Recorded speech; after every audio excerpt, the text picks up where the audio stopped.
Good. Hey everyone, Sewer Roundtable Review. So, K9-204, this has been out for about a year. I don't really think that anything that I'm going to say is really going to sway anybody on what my thoughts on this are. So that's probably just going to turn more into a rant.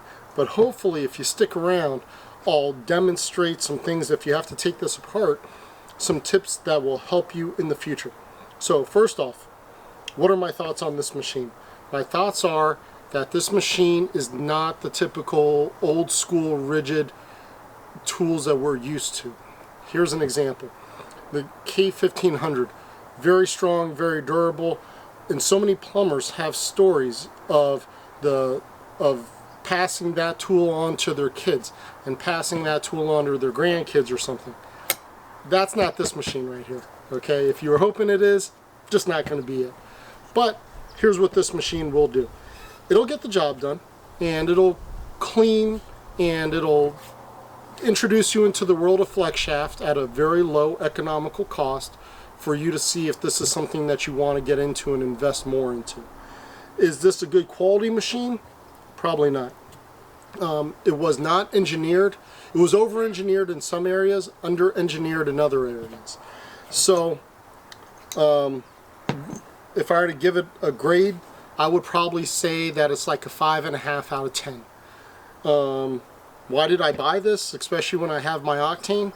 Is because I got this at a really good price. And so I just wanted to use it. Now, some of the advantages, everything is self-contained. You can pick this up and you can kind of do your thing. Now, and it's FlexShaft. So it's spinning a shaft, and just think of this as nothing more than a carrier unit for the FlexShaft itself. Okay, keeps it self-contained. What's the disadvantage to it? Is that number one, and this is a pro and a con, is that the FlexShaft itself is more flexible, and so I found I was able to go in a couple tighter areas. It goes through 2-inch very easily, and I was even able to go into 1.5 inches. However, one of the issues is that I was not able to clean the pipe. And when I say clean, I'm talking about just removing the grease from a kitchen line.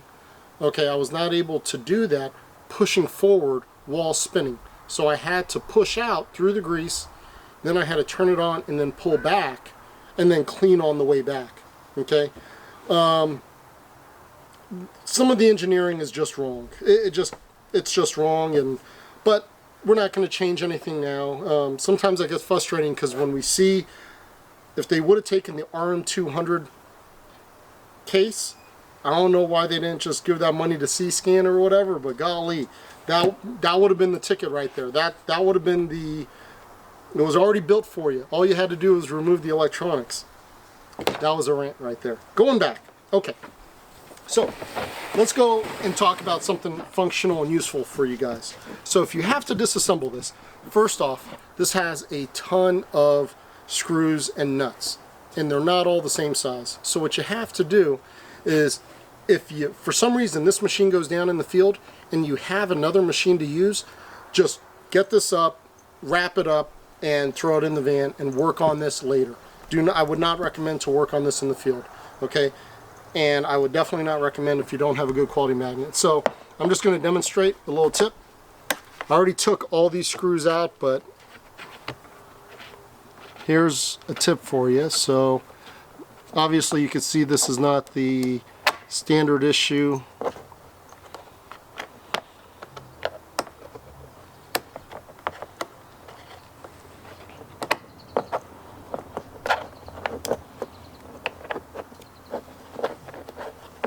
Where's that screw at? Did I lose it? What the heck? I think I did lose it. Ah! And this is, it's stupid. I'm going to leave this in the video. But imagine this. Imagine it's 7:30 at night. Okay? It's dark. You're in your van trying to fix this stupid thing. And that's what's going to happen to you. So that's a realistic situation right there. That's why I would have said the RM200. The RM200 had 2 slides. You would have had it, done. You would have been over with it. Okay, here's the second thing, is all of these screws are different. There are 2 screw lengths within here. And when I got it, and just recently, I tried to get, okay, so the short ones go in right here. Can you see? They go in right here, and then right here, and then the long ones go around. But the problem with it is that it's just, this is not something I would fix in the field. Okay, like a K1500, a K60, easy, fix it in the field. Now, this is something I would encourage everyone to do, whether they have one. As soon as you get one, this is what I would recommend you do. Take off your cover, and in the instruction manual, I agree with this. It talks about the casing. Let me do this. It talks about the casing being butted up all the way over here, okay? And the thing is, when I opened mine up, my casing was all the way back here, okay? And I didn't put these marks there. If you want to say I did, whatever, but so that open space is something that can cause a weakness. Second thing is, put some tape there. That was a tip that was given to me by a really good drain cleaner up in New Hampshire. And so put tape over this pin, otherwise this will slip out, okay? And that's something that I've been reading online.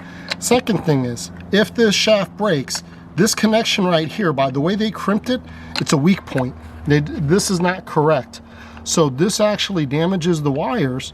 So if for some reason you have to cut this off, look into something called a motor shaft coupling and making your own modification into this, because this is just wrong. This is a weak point right here, okay?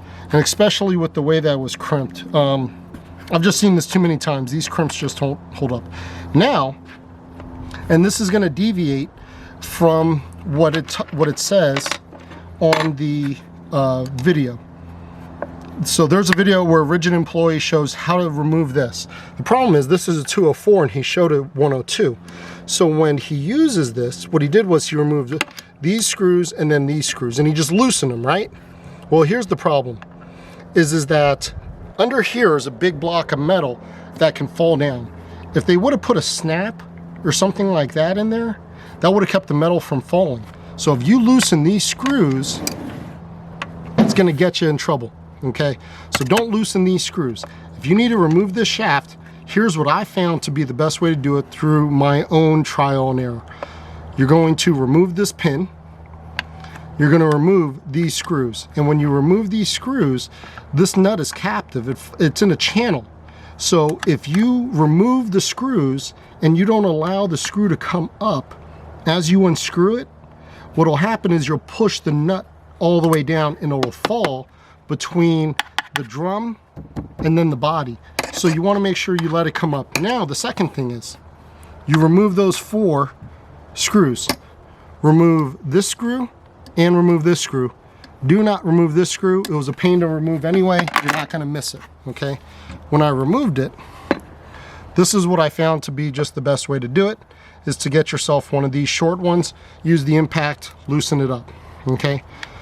Now, once you have this in here, in place, now this entire thing will pivot on this screw.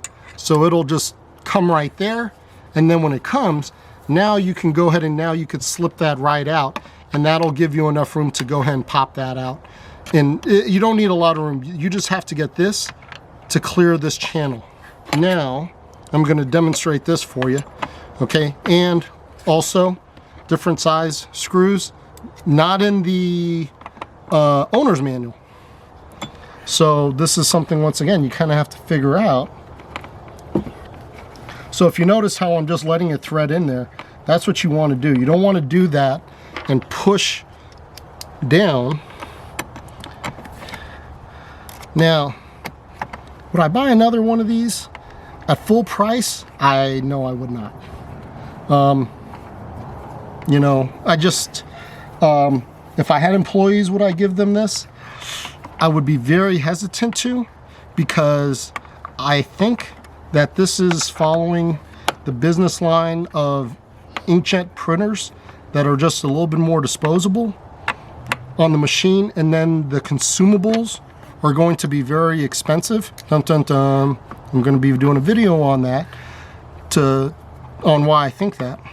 But I think what would happen is that employees would just wreck this because they don't know how to use this. Owners would take the time to learn, to educate. If you can do that with your employees, I think it'll be a good machine, because when FlexShaft breaks, it breaks the machine, it doesn't break the employees.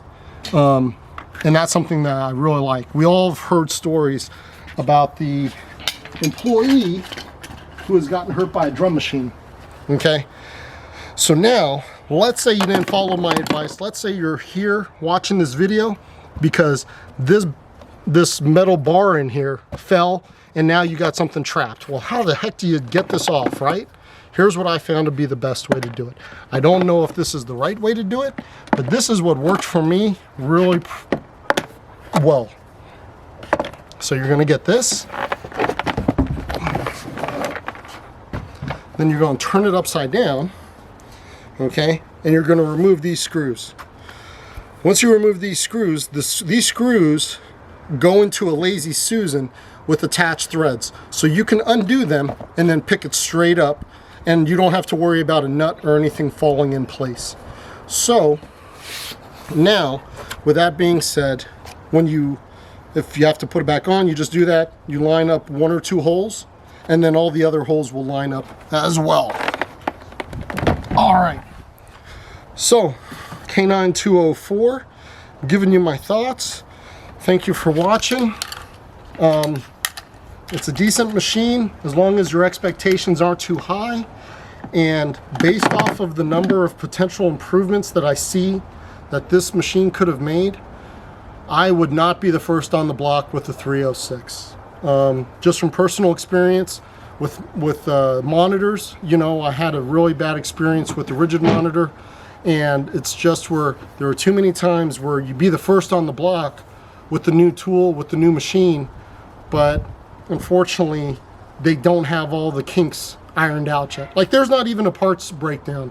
I had to contact the Ridgid rep just to get a parts breakdown because it's not in the owner's manual, and just so I could find the length of the screws. That's something simple. I just wouldn't be the first on the block with the 306. If you are, great, good for you. Hey, you're killing the game, right? Hey, Ben, Sewer Roundtable Review signing out. Thanks everyone for watching.